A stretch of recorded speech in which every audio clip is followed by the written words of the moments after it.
वापरलेला आहे? वॉज वापरलेला आहे. काय वापरलेला आहे? वॉज. आणि वर्ब आहे त्याच्यासोबत आपण काय वापरले? आयएनजी.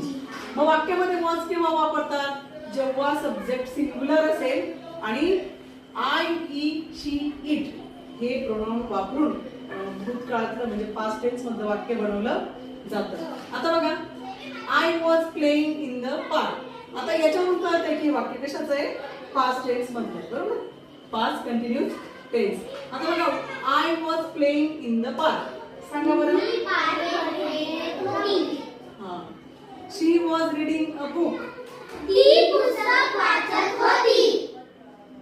He was eating an apple. तो सफरचंद खात होता. She was cooking food. ती अन्न शिजवत होती. I was watching TV. ती टीव्ही पाहत होती. The cat was drinking milk. मांजर दूध पीत होती. The boy was running fast. मुलगा वेगाने धावत होता.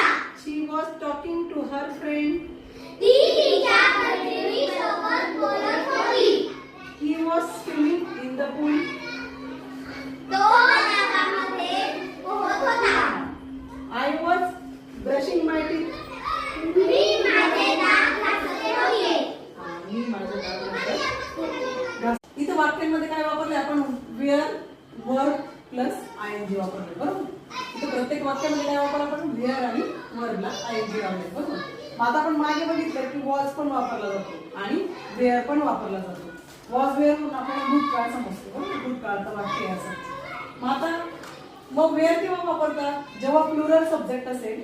लावण्या, वेअर केव्हा वापरतात? जेव्हा प्लुरल सब्जेक्ट असेल आणि वी, यू, दे हे प्रोनाउन वापरून काय वापरलं जातं? वेअर वापरलं जातं. आता हे बघ बरं वाक्य, they were playing in the park. ते बागेत खेळत होते. We were eating ice cream. आम्ही आईस्क्रीम खात होते. आईस्क्रीम खात होते. You were reading a book.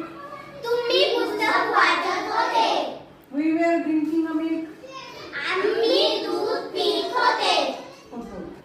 The boys were playing football. मुलं फुटबॉल खेळत होते. They were listening to music. ते म्युझिक ऐकत होते. ते गाणं ऐकत होते. You were helping your mother.